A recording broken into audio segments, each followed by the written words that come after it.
Ibu bapa, saudara-saudari, para pencinta firman Tuhan yang terkasih di dalam Kristus, mari kita mengawali permenungan kita dengan membuat tanda kemenangan Kristus. Dalam nama Bapa dan Putra dan Roh Kudus. Amin. Bacaan dari Injil Yohanes bab 6 ayat 52 sampai dengan 59. Di rumah ibadat di Kapernaum, orang-orang Yahudi bertengkar antara mereka sendiri dan berkata, "Bagaimana Yesus ini memberikan dagingnya kepada kita untuk dimakan?" Maka kata Yesus kepada mereka, "Aku berkata kepadamu, sesungguhnya jikalau kamu tidak makan daging anak manusia dan minum darahnya, kamu tidak mempunyai hidup dalam dirimu. Barang siapa makan dagingku dan minum darahku, ia mempunyai hidup yang kekal, dan aku akan membangkitkan dia pada akhir zaman. Sebab dagingku adalah benar-benar makanan, dan darahku adalah benar-benar minuman. Barang siapa makan dagingku dan minum darahku, ia tinggal di dalam aku dan aku tinggal di dalam dia.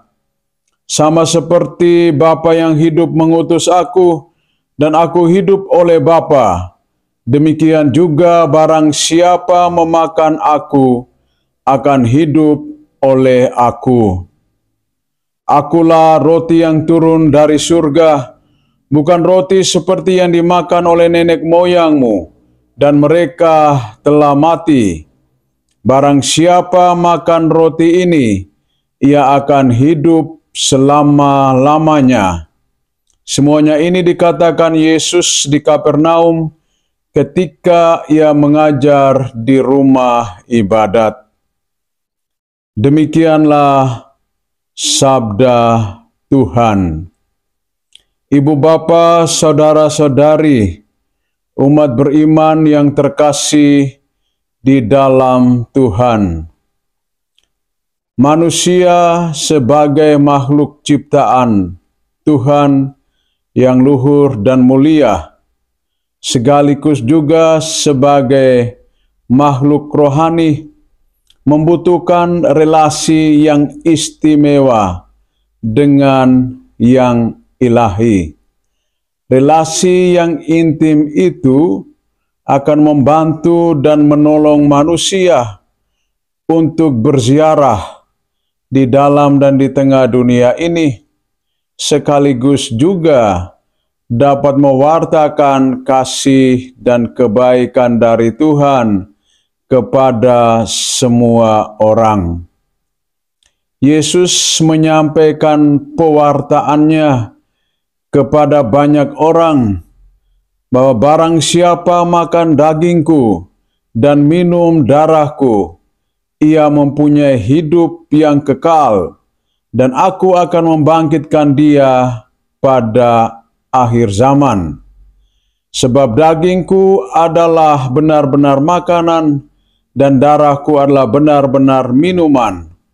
Barang siapa makan dagingku dan minum darahku, ia tinggal di dalam aku dan aku tinggal di dalam dia.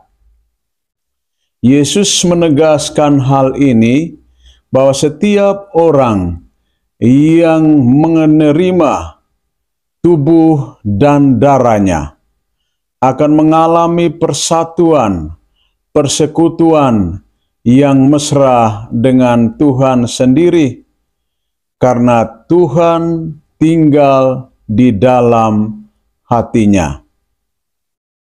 Jika Tuhan tinggal di dalam hati kita, tentu saja kita akan berusaha untuk membangun kehidupan kita sesuai dengan kehendak Allah sendiri. Dan Allah menghendaki supaya setiap orang yang percaya kepadanya memperoleh kehidupan yang kekal. Dari Kisah Para Rasul bab 9 ayat 1 sampai dengan 20, kita melihat bagaimana perjalanan hidup rohani seorang Paulus. Ia mengalami pembaharuan, pertobatan yang total untuk mengimani Tuhan. Paulus yang pada awalnya adalah seorang penganiaya pengikut Tuhan, akhirnya jatuh cinta kepada Tuhan dalam perjalanannya ke Damsyik. Pengalaman perjumpaan dengan Tuhan itu mengubah seluruh hidup Paulus dari seorang penjahat menjadi seorang pewarta kabar baik, kabar sukacita kepada semua orang. Saudara-saudari yang terkasih di dalam Tuhan, perjalanan panggilan kehidupan kita tidak jauh berbeda dengan Santo Paulus. Kita membutuhkan sentuhan kasih Allah untuk selalu membaharui hidup kita. Pembaharuan hidup itu akan terjadi kalau kita mau bersatu, bersekutu dengan Tuhan. Ketika kita menerima tubuh dan darah Kristus, kita mengalami persatuan, persekutuan yang mesra dengan Dia yang kita tahu sangat mengasihi dan mencintai kita. Marilah kita membuka diri, menyiapkan hati kita untuk senantiasa menerima tubuh dan darah Kristus dengan hati yang suci murni. Semoga Tuhan membantu dan menolong kita. Dalam nama Bapa dan Putra dan Roh Kudus. Amin.